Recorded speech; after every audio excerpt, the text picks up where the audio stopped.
welcome everybody to the training, learning, and development community. Thanks for joining us this morning. Who have we got? Oh, I already see Janine is here, Dorota and Gina, Melissa, Christiana, DA, Mazia, Trish. Hey, thanks for coming in. We have a member showcase this morning, and I'm very excited to introduce all of you guys to Tom McDowall, who is our first UK member showcase individual. And Tom joined recently. Very excited to have him as a part of TLDC. And we're going to be talking. We have like 20 questions to go through, about 30 minutes to do it. You're going to learn more about Tom. And this is going to be fun. Some of you I see in the audience have already done member showcases with us. So you know the drill.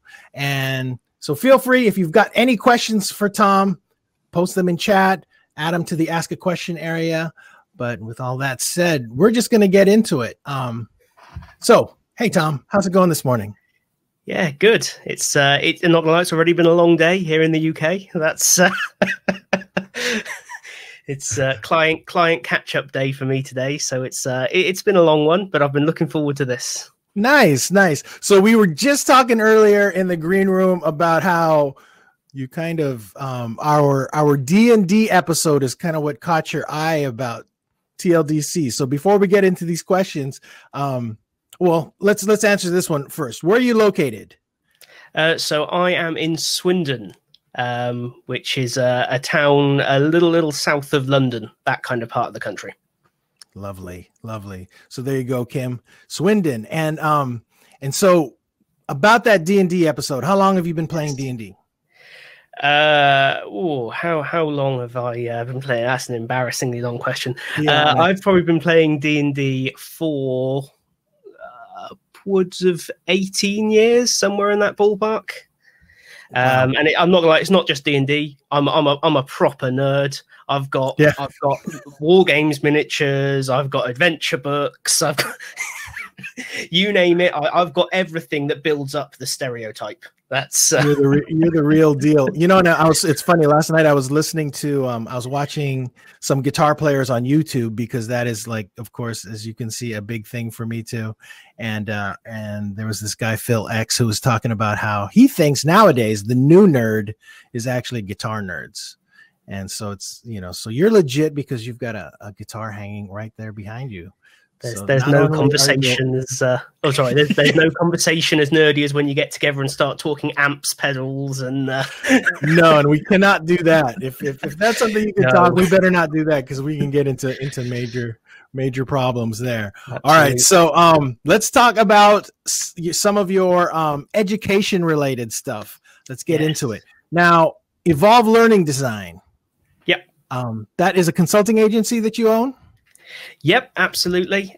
So we kind of do a broad range, everything from help, how on earth do I create digital learning, through to, we need support delivering a project.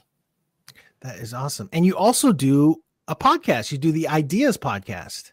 Yes, absolutely. The idea being that there are incredible people in L&D all over the world. And I feel like when I started out, I could have done with hearing more from them. Rather than just a few, you can always hear from the big names. But I was very keen, very similar to what you've done here, is to really generate that sharing of ideas. Thus the name. I love it. And, just so you know, anyone in the audience that I can see right now in chat is a worthwhile guest. As far as sharing L&D knowledge, we've got so many people as part of this community are absolutely brilliant. So if you ever need any suggestions on who to talk to, I've got a lot of US based folks for you to pull from. So absolutely. Let's get into some of these questions here in the QA. So what kind of projects are you working on right now? Oh, right now. So slightly non-work related, but kind of. We're in the process of launching something we're calling OSID, which is kind of a response to a conversation I had with some friends who are teachers, who basically were begrudging the fact they've been told to create digital learning and then just kind of been left to it. I'm not sure what the case is in the US, but teachers over here are not paid well for what they do. And I spoke to an alarming number of them that had to purchase with their own money storyline licenses, for instance. And I just kind of figured that's insane. It's something we really feel quite passionate about. So me and a couple of other people inside Evolve are going to be putting out a lot of free content aimed at primarily for teachers, where they can create digital content for free. Things like guiding them to the right open source stuff, because there's no need to pay for an Articulate license unless you need to use Articulate. There are some fantastic tools out there like Adapt. So that project it was due to kick off at the end of last week, but things got in the way. So we're hoping towards the end of this week that'll go live. I'm also working with a few other companies like I Am Learning. We're helping expand their learning library, which is phenomenal content. If you haven't seen it, go check it out. It's really good fun. I love it. Tom, you're going to have to share with us once you start that project for teachers. Please let me know when that's happening, and I'd happily promote that out, because I know I'm feeling that same issue even just with my 6-year-old son, who he's probably logging into Zoom right now to get ready for school. But just some of the stuff that especially the K through 12 folks that put out content, it really is a challenge for them. I mean, they're not supposed to be e-learning developers, and they're having to spend all of this time doing that. And I can safely say that teachers in the US are not paid well either. So, so it's wonderful that you're doing that. And then feel free to drop a link to the I Am Learning in the chat if you feel so inclined. I'd love to see what that's about. So tell me, what's the favorite part of what you do? So do you consider yourself a learning experience designer, instructional designer? What do you call yourself? Well, this is the kind of challenge that I faced when I went out on my own. Initially, I would have said, yes, I would have been maybe an instructional designer stroke developer. Then when I started taking on projects where I needed other people, I kind of fell at a loss for a name. So I invented one and went for Chief Learning Geek, because if you're going to own a business, you create a stupid title. That's just what you do. That's the main benefit for what I can tell. So yeah, I would say I try and focus a lot of my time on the learning design side of things. And then sort of, I always say I dabble in being a developer. I fall short of calling myself one purely because the moment someone starts talking about we're going to edit the the raw code, or we're going to bust out some HTML or JavaScript, that's where I kind of go, and over to you guys. I create the vision and then pass it on very quickly. I'm sure people in the audience can really identify with that one. I'm not, Yeah, and I always find, for me, that's the real joy in what I do. The thing I love about it is when you can take a problem and not just create a solution, but create a solution that makes people go, wow, this is how we need to approach all our problems moving forwards. It's those kinds of reactions that really keep me energized in terms of doing this stuff. That's awesome. So how long have you been like an instructional designer, or your other or let's just ask this. How long have you been a learning geek? Well, unofficially a very long time. But officially, I mean, I only really got my first proper L&D role coming up for 3 years ago now. Prior to that, I described myself as an extremely frustrated people manager who got angry that my people kept getting terrible training experiences. And which is kind of where I need to go and work in L&D came from. This isn't a complaint that all L&D is bad. It was a case of I saw a lot of bad L&D, and so decided to do something about it. So yeah, I would say probably 3 years properly. The first year and a half of that was working for a utilities company. And then with all of that year and a half's worth of experience, every minute of it, I just went, well, I can do this on my own. And off I went. Yeah. That's interesting, because I feel like I wish I could ask that or hear more about that from people, just because I think that is really kind of the source of where a lot of folks that get into this, where that comes from, where you know, that sort of that frustration where they see some training materials that are just like, I can do better than that. And you kind of feel like you have this need to help others. And so you're like, I'm going to improve this situation. And so you start building better training for individuals. There's something that is, I think, innate that some people feel. Is that something that that's what you went through? Oh, absolutely. And I mean, my first moment of that was when I was far too young to be a manager, but I was. And it was a very sales driven environment. And if you didn't meet sales targets, you were heading out the door. And I'll always remember there were people who were in tears in meetings. And I'm thinking, this is where L&D should be stepping in. They should be saying, rather than pushing you out the door, how can we get you to where you need to be? But there was just no one there with the skill set to provide that. So instead, the service was, you need to improve or you need to leave. And it always felt wrong. And to me, that when we talk about L&D making an impact, we often talk about KPIs like compliance figures or, improvement. But when we actually look at the people, if we've got a high turnover of staff, that's where L&D can help. If we've got people who feel that crushing pressure of not being able to perform, that's where L&D can help. That's not so much, to my mind, it's not a welfare only issue. It's an L&D issue. We're failing if people are underperforming. Yeah. Wow. That is fantastic. Thank you for sharing that. It says a lot about you. It says a lot about you, Tom. Is there anything you wish you had known when you had started out on this journey? So many things. To be honest, when I started out, I wish I had thought more about digital from day one. I spent a lot of my time learning kind of face-to-face facilitation skills, becoming a trainer in the more kind of traditional sense. And I kind of wish I'd have realized the need for that digital push earlier, because I feel like I could have started that little bit sooner. And as you all know, time is everything in this game. There's so much to learn. There's so much going on. Just existing in the space, you can't help but absorb everything going on around you. So I think that's the biggest thing. But you could write a book on things I wish I knew when I started, right? That's yeah. So the digital piece, very important. And so right now, are there any particular tools that you're using that you just can't live without? I mean, yeah, so many. I think if I had to pick just one thing, if it disappeared from my arsenal tomorrow, it would be a weird combination of pen and paper, which I think remain the single most powerful design tools that certainly that are at my disposal in terms of creating ideas and vision. But on a more practical computerized sense, the Adobe Creative Cloud. I think if you've got that, there is not a lot you can't create using that in some sense of the term. So those two tools combined, awesome. The only other thing is my lovely new monitor. I'm in love with it at the moment. It's the most expensive thing I've ever purchased. And so I wouldn't want to lose that at this point.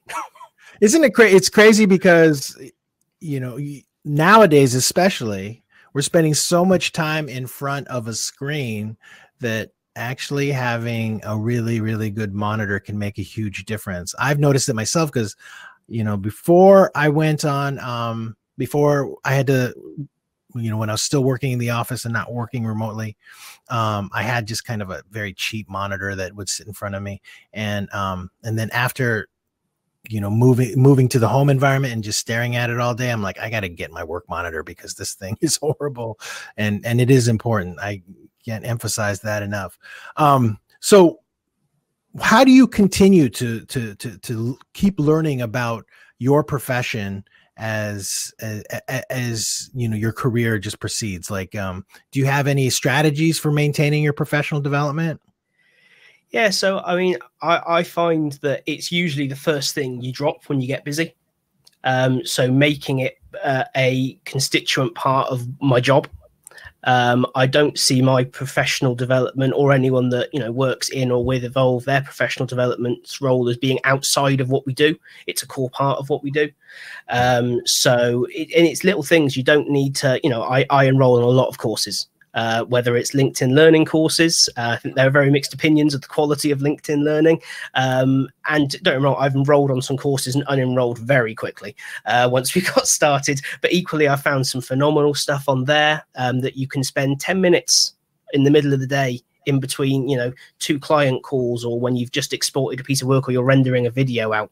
It's those moments where you think, oh, shall I stop or shall I walk away? No, let's do something.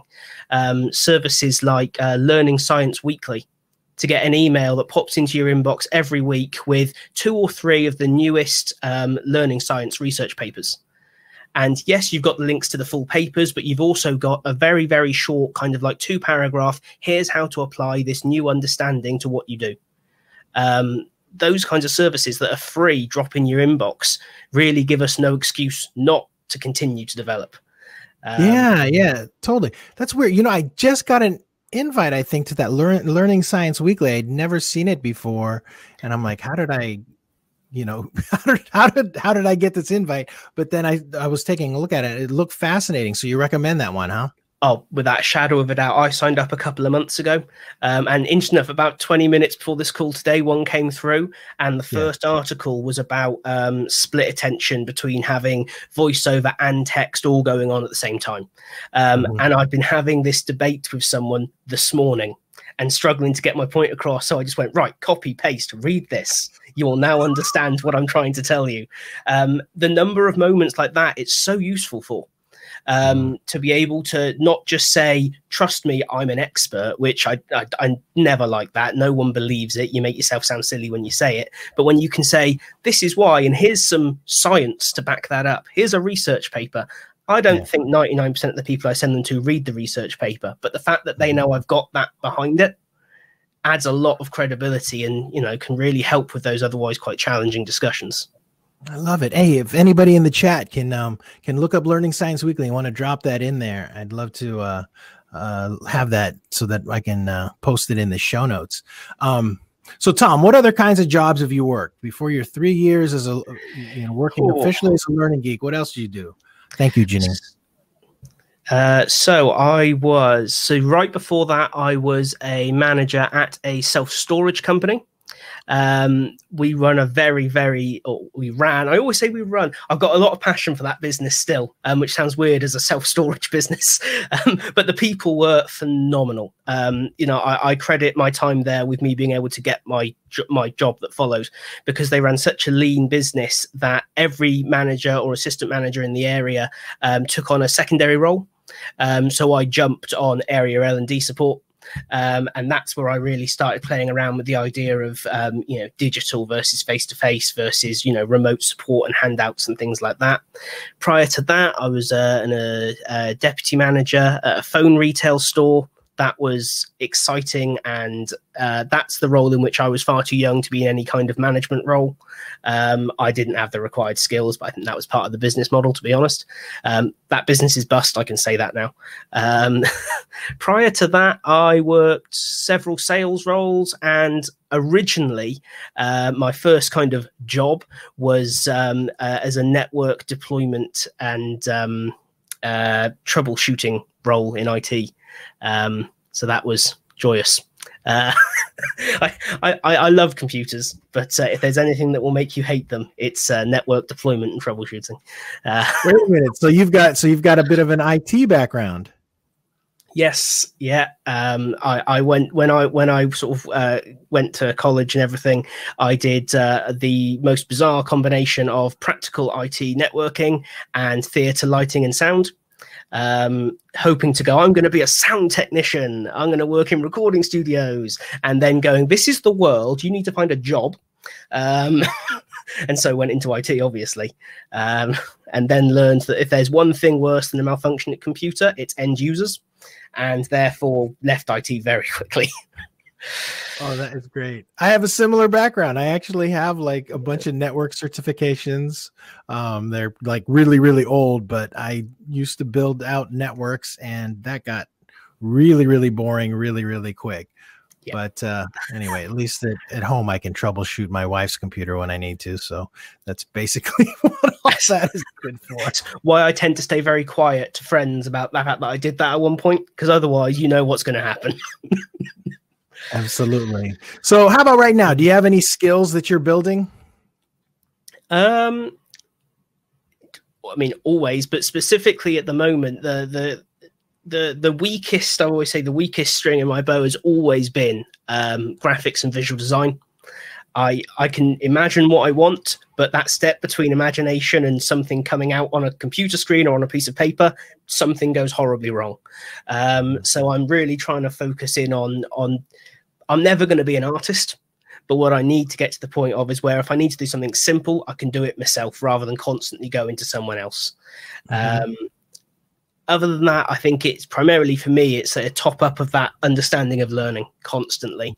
I say things like Learning Science Weekly help with that. Books like Evidence-Informed Learning Design, I read quite recently, again, fantastic book. But yeah, in terms of specific skills, those visual and graphic design skills, if you've got them, I am so envious of you. If you can draw something and it looks like what you intended it to look like, to me, that's magic. Yeah, and it does take a while. It really does take a while to oops. I am still here. Sorry, I think my camera just went for a wobble. It does take a while to build up those graphic skills, and if it's not something that you're naturally sort of inclined to to do it that can be tough. Now, you had talked about books, like what was that book again that you had just mentioned that? So that's Evidence-Informed Learning Design. It's published by Kogan Page. I read a lot of their books. So they also did How People Learn by Nick Shackleton-Jones, Neuroscience for Learning and Development, Informal Learning in Organizations is another great one. I kind of shake the trend of, no one just reads books anymore to learn. And to me, I love a book. I love designing digital learning content, but if I'm going to learn something, the first thing I'll always look for is a book, just because I get so much enjoyment out of reading them anyway, that the learning kind of becomes a bit easier. Wow, that is so very cool. I love to hear that type of thing. Yeah, excellent. Do you have got any other book recommendations you want to throw out there? Anything else that's been influential to you?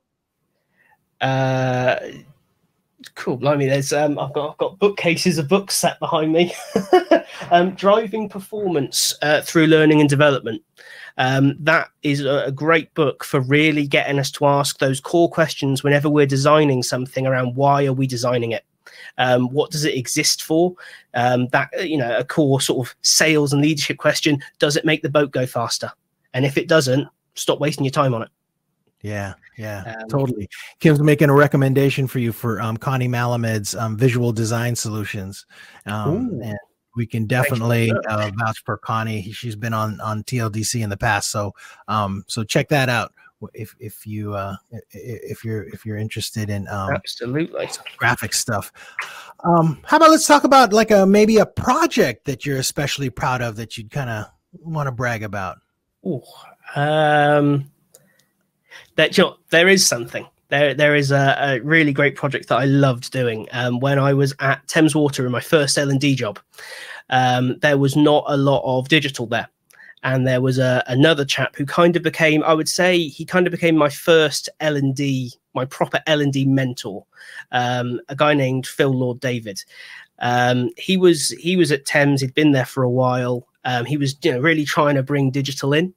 And we got this fantastic opportunity to basically say, there's a new system coming in. We're going to need to completely change how we train people. What do you think we should do?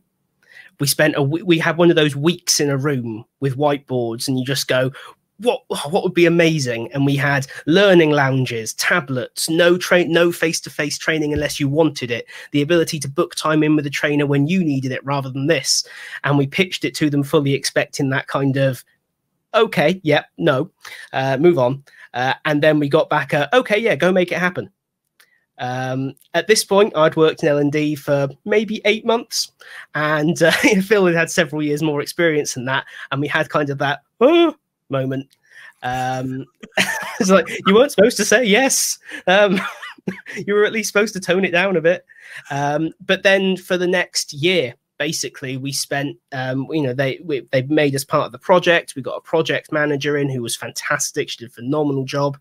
And a year later, we had a learning lounge and the sort of 2-in-1 folding computers and this incredible self-led learner journey. So when someone turned up on day one, rather than being told for the next 6 weeks, you'll be sitting in this room with this workbook, slowly filling it out with a trainer talking to you for 8 hours a day, to welcome, in 8 weeks time, you need to have completed all of this.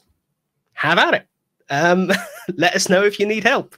And that it's one of those projects that I still look back on now and think, first of all, how did we get away with being allowed to do it? Because Lord knows on day one we did not have the required skills to do that job, but through the process of it, I'd say I've never learned so much in such a short period of time. By the end of it, we had I'd had to dust off my old kind of audio engineering skills. We'd done animation work, we'd done video work, we'd learned new authoring tools, we'd worked with 30 or 40 different SMEs.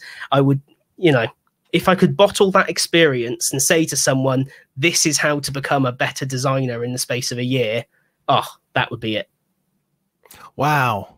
That is fascinating. We should have you on for a case study on that, and so that you can talk about it a little more, because it sounds like there are a lot of really interesting aspects to that whole project. Sounds wonderful. But I want to talk about, did you say his name was it Fillmore Davids or Phil Davids? Phil Lord David. Okay. What made him a good mentor?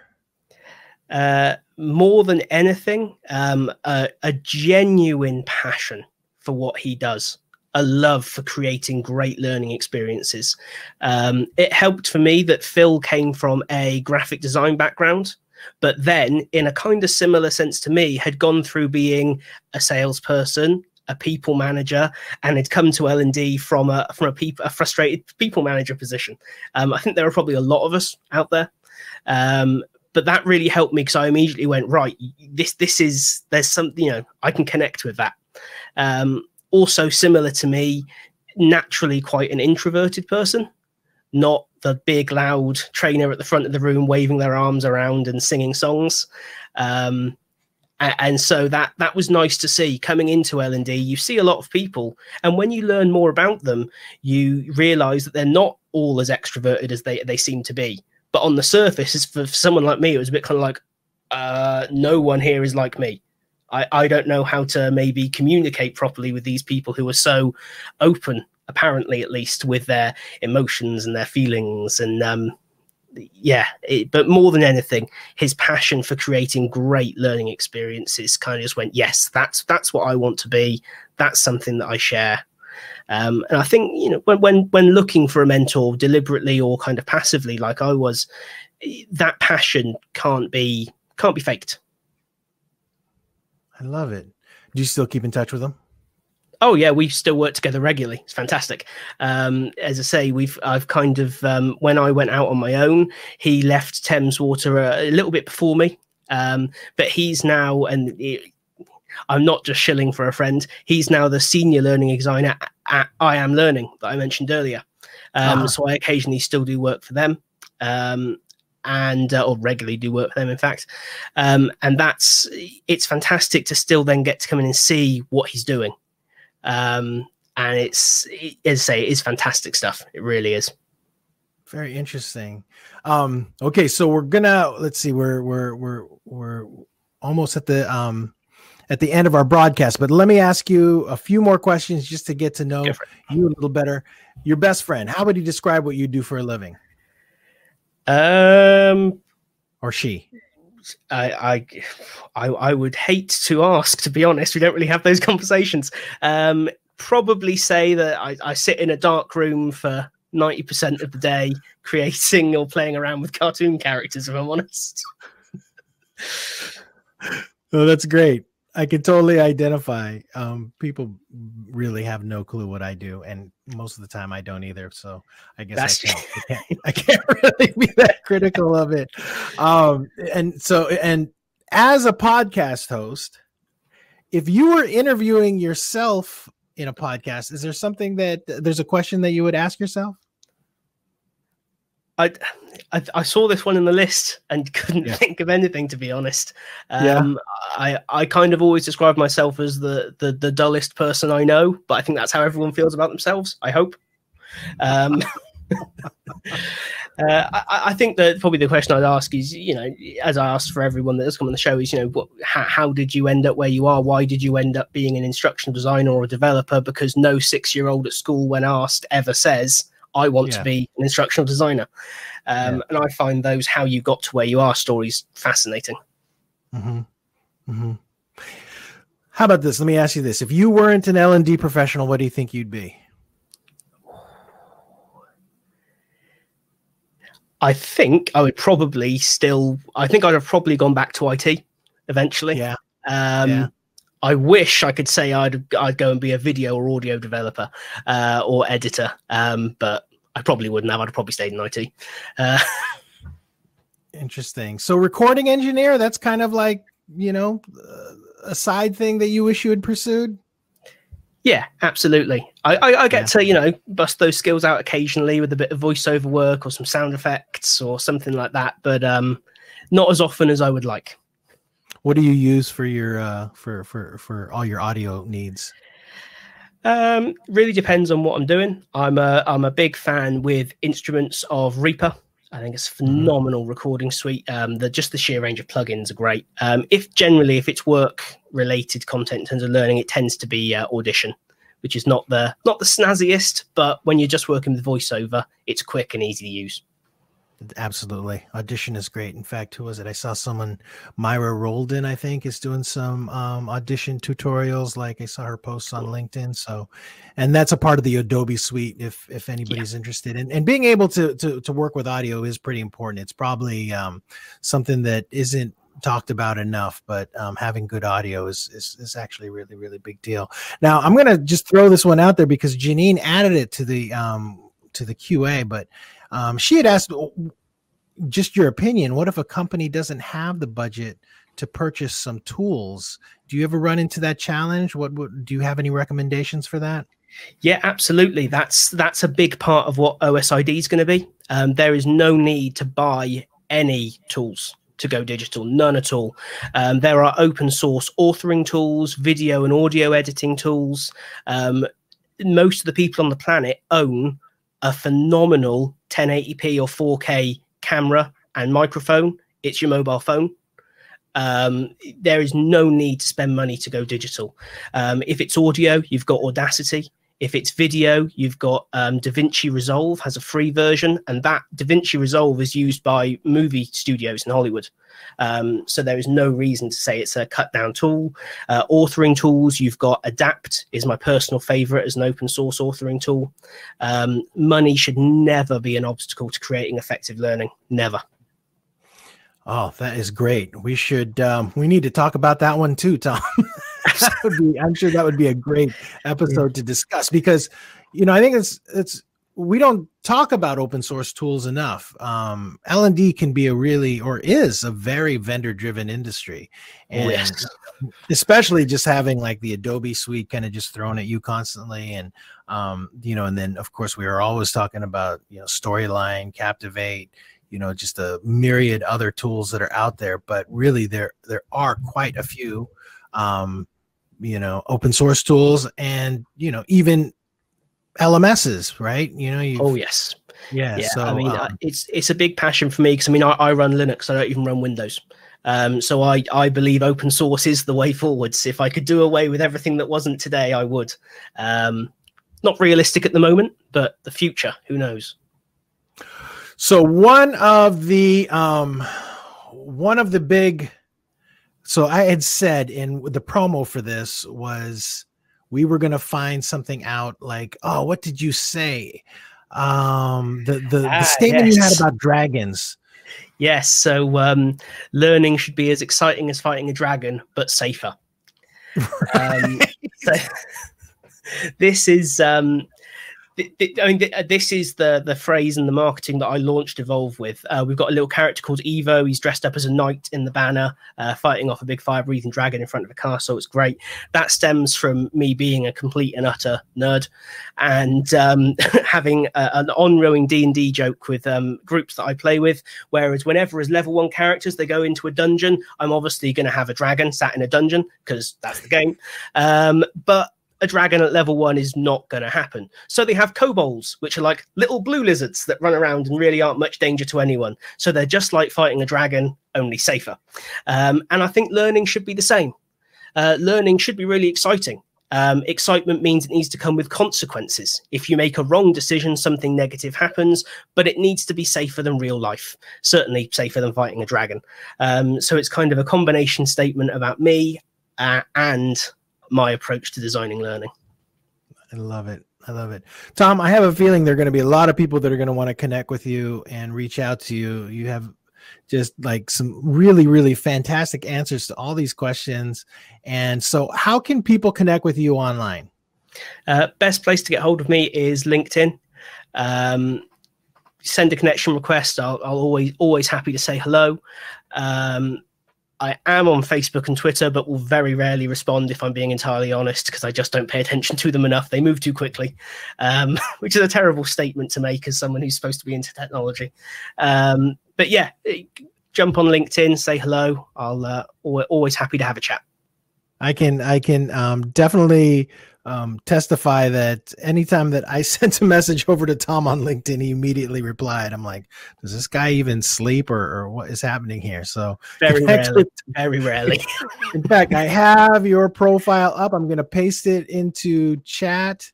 And Kara just dropped in. Hey, Kara, you got to listen to this recording when we're all wrapped up here, because Tom is definitely somebody you're going to want to connect with.